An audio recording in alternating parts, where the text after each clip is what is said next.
प्यारे बच्चों, आज के लेक्चर में हम एक समान रूप से आवेशित गोलीय कोश के कारण वैद्युत क्षेत्र की तीव्रता ज्ञात करेंगे।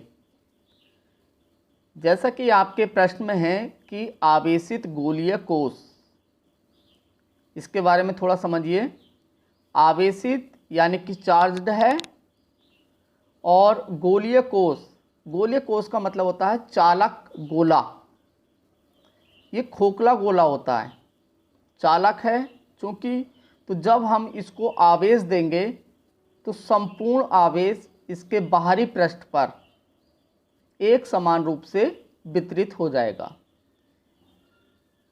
चालक मैंने आपको बताया था कि जो चार्ज है वह एक, जब हम प्लस आवेश देंगे उसको, तो वो एक दूसरे चार्ज को प्रतिकर्षित करेगा और धीरे धीरे उसके संपूर्ण पृष्ठ पर एक समान रूप से वितरित हो जाएगा। ये इसका कंसेप्ट है। तो आइए उत्तर की ओर चलते हैं।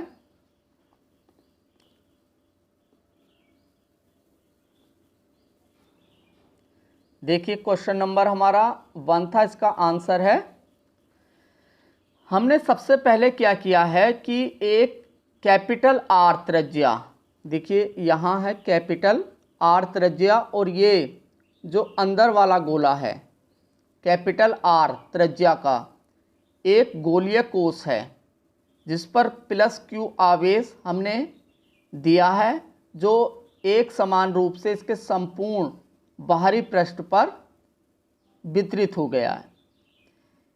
अब इस गोलीय कोश के कारण हमें 3 केस हैं हमारे पास। एक इस गोले के अंदर, दूसरा इसके पृष्ठ पर, और तीसरा बाहर। ये तीनों केसों में इसकी स्टडी करनी है हमें। तो आइए सबसे पहले हम यहाँ पर बाह्य बिंदु पर वैद्युत क्षेत्र की तीव्रता ज्ञात करते हैं। इसके लिए बाहरी पृष्ठ पर हमने क्या किया है कि एक ये जो हमारा पास गोला था, गोला के चारों ओर एक हमने गॉसियन पृष्ठ ली है। देखिए फिगर में ये गॉसियन पृष्ठ ली है, और इस गॉसियन पृष्ठ के एक बिंदु P पर यहां हमें वैद्युत क्षेत्र की तीव्रता ज्ञात करनी है। इस बिंदु P पर वैद्युत क्षेत्र की तीव्रता ज्ञात करने के लिए सर्वप्रथम हमें एक सूक्ष्म क्षेत्रफल अवयव dA लेना पड़ेगा। हमने स्मॉल से दिखाया है यहाँ पर, ये देखिए ये सूक्ष्म dA अवयव ले लिया मैंने। अब इसमें हमें वैद्युत फ्लक्स देखना है कि कितना निकलेगा। तो वैद्युत फ्लक्स निकालने के लिए हमें जो गॉसियन पृष्ठ हमने लिया था, इस पर वैद्युत क्षेत्र की तीव्रता देखनी है, और इस सूक्ष्म जो क्षेत्रफल अवयव है इसका क्षेत्रफल वेक्टर देखना है कि किस कोण पर है। तो जैसा कि फिगर में दिखाया गया है कि EA और जो क्षेत्रफल वेक्टर है वह दोनों ही एक ही दिशा में हैं, जिसके कारण बीच का कोण जो है वह 0 डिग्री है। इस प्रकार इससे निकलने वाला वैद्युत फ्लक्स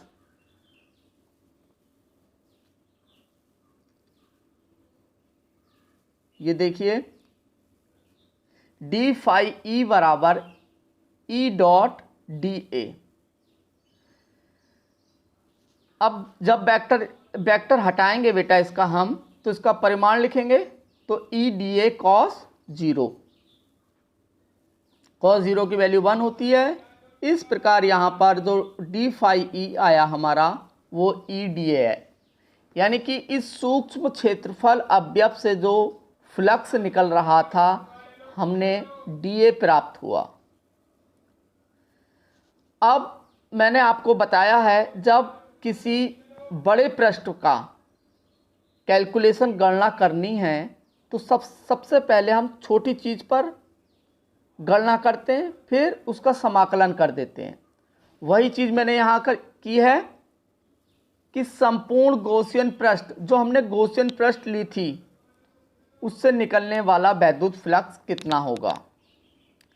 अब चूंकि बेटा ये जो गॉसियन पृष्ठ है ये क्लोज्ड सरफेस है, ये बंद पृष्ठ है, इसलिए मैंने समाकलन के ऊपर यहाँ पर सर्किल बनाया है, राउंड सर्किल बनाया है।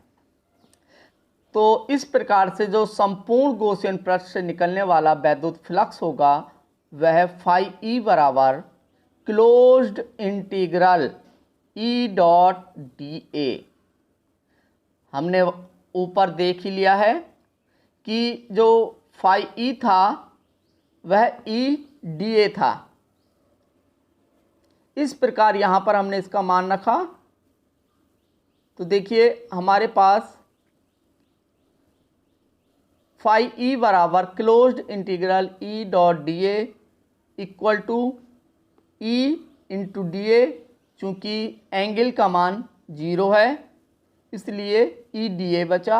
अब ई जो वैद्युत क्षेत्र की तीव्रता है वह गॉसियन पृष्ठ पर सभी बिंदुओं पर एक समान है, नियत है, कांस्टेंट है, इसलिए इसको हम समाकलन से बाहर ले सकते हैं। इसलिए मैंने इसको समाकलन से देखिए यहाँ बाहर लिया है और ये इस प्रकार से हमारी समीकरण नंबर फर्स्ट बन गई। नेक्स्ट पेज पर चलते हैं।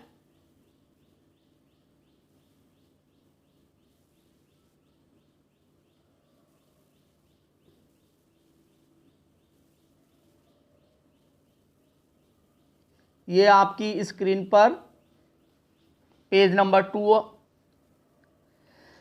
अब देखिए जो संपूर्ण गॉसियन पृष्ठ है उसका आकार कैसा है, गोला है, सर्किल है। तो इसका जो क्षेत्रफल होगा closed integral 4 pi r square. देखिए बेटे दो चीज़ें आपको ध्यान रखनी है। जो हमारा गोला होता है वह ठोस होता है, जैसे कि लाइक दैट हैमर थ्रो वाला गोला, और जो वृत्त होता है वह सर्किल टाइप में होता है, जैसे कि जो लेडीज होती हैं वो चूड़ियाँ पहनती हैं, वो कैसा है उसका आकार, सर्किल, उसका क्षेत्रफल पाई आर स्क्वायर, और जो गोला होता है उसका क्षेत्रफल होता है 4 पाई आर स्क्वायर। चूँकि यहाँ पर खोखला गोला लिया गया है, ठीक है, तो 4 पाई आर स्क्वायर। अतः समीकरण नंबर फर्स्ट में ये मान रखने पर हमने फाई ई बराबर ई गुणा 4 पाई आर स्क्वायर, समीकरण नंबर हमारी सेकेंड बनी। गॉस की प्रमेय हम जानते हैं कि फाई ई बराबर क्यू अपॉन एप्सिलॉन नॉट, समीकरण नंबर थर्ड बन गई हमारी। इस प्रकार से आवेश का पृष्ठ घनत्व जो होता है वह क्यू सिग्मा बराबर क्यू अपॉन ए। एकांक क्षेत्रफल पर कितना आवेश है वह आवेश का पृष्ठ घनत्व कहलाता है। यहाँ से हमने Q का मान प्राप्त कर लिया और समीकरण नंबर थर्ड में पुट कर दिया है। ये हमने रख दिया यहाँ पर इसका मान। तो फाई ई की वैल्यू जो आई है वो sigma A upon epsilon not. अब यह मान समीकरण नंबर सेकेंड में हम पुट कर रहे हैं, रख रहे हैं। तो इस प्रकार से हमारा जो ये मान प्राप्त हुआ है E बराबर sigma r square upon epsilon naught r square, ये समीकरण नंबर हमारी फोर्थ हुई। इस प्रकार से हमारे जो बाह्य बिंदु P था वहाँ पर हमने वैद्युत क्षेत्र की तीव्रता निकाली। इसके बाद हम यहाँ देखेंगे गोलीय कोष्ठ के पृष्ठ पर। अब प्यारे बच्चों गोलीय कोष्ठ जो हमने ओरिजिनल वाला लिया था कैपिटल आर त्रिज्या का, उस गोले के पृष्ठ पर हमें वैद्युत क्षेत्र की तीव्रता निकालनी है। तो उसके लिए हम क्या करेंगे, स्मॉल आर जो हमने गॉसियन पृष्ठ लिया था वो उसके पृष्ठ पर होगी उस समय, और स्मॉल आर बराबर कैपिटल आर हो जाएगी। यह मान हम समीकरण नंबर फोर्थ में रख देंगे इस वाली में, और यहाँ से हमें प्राप्त हो जाएगा E बराबर सिग्मा अपॉन एप्सिलॉन नॉट। इसके बाद हम नेक्स्ट पॉइंट पर चलते हैं, कोष के आंतरिक बिंदु पर, कोष के आंतरिक बिंदु पर हमने क्या किया, वही अपना फिगर लिया।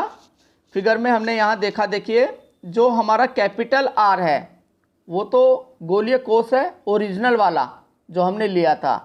अब हमें चूंकि इसके अंदर वैद्युत क्षेत्र की तीव्रता ज्ञात करनी है, उसके लिए हम क्या करेंगे, यहाँ पर एक गॉसियन पृष्ठ इसके अंदर की सतह पर खींचेंगे। मैंने स्मॉल आर त्रिज्या से एक गॉसियन पृष्ठ खींची है। अब जैसा कि आप जानते हैं कि ये चालक है और चालक के संपूर्ण आवेश जो है वह इसके बाहरी पृष्ठ पर एक समान रूप से वितरित रहता है, इसके अंदर कोई भी आवेश नहीं रहता है। इसलिए इस गॉसियन पृष्ठ के अंदर कोई भी आवेश नहीं होगा, जिसके कारण वैद्युत फ्लक्स इस गॉसियन पृष्ठ से शून्य निकलेगा। कोई भी वैद्युत फ्लक्स यहाँ से नहीं निकलेगा, क्योंकि हम जानते हैं गॉस की पिर में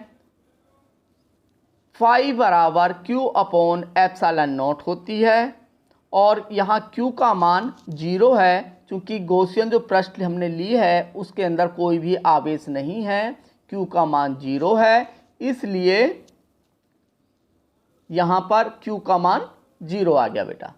अब जब Q का मान 0 है तो इससे जो वैद्युत फ्लक्स निकलेगा वह भी 0 होगा, इसलिए फाई बराबर 0। अब जब फाई बराबर 0 हुआ तो यहाँ पर इलेक्ट्रिक फील्ड वैद्युत क्षेत्र का मान भी 0 होगा। इस प्रकार से गोले के अंदर, गोलीय कोष के अंदर आंतरिक बिंदु पर वैद्युत क्षेत्र की तीव्रता 0 होती है। इसका एक सबसे अच्छा उदाहरण है कि यदि हमें किसी यंत्र की सुरक्षा करनी है तो उसे हम गोलीय कोष के अंदर रखते हैं। क्यों रखते हैं? क्योंकि गोलीय कोष के अंदर वैद्युत क्षेत्र की तीव्रता 0 होती है। यह जो एपरेटस हमने, जो यंत्र हमने इस गोलीय कोष के अंदर रखा है वह किसी भी प्रकार के वैद्युत क्षेत्र से प्रभावित नहीं होता है, अर्थात खराब नहीं होता है वैद्युत क्षेत्र के कारण। तो ये इसका एक गुण है। इसके बाद बेटा देखिए, आज का जो लेक्चर है वो हमारा थ्योरेटिकल वाला पोर्शन इस पार्ट का ख़त्म हो गया है। कल के लेक्चर में हम अपने न्यूमेरिकल देखेंगे।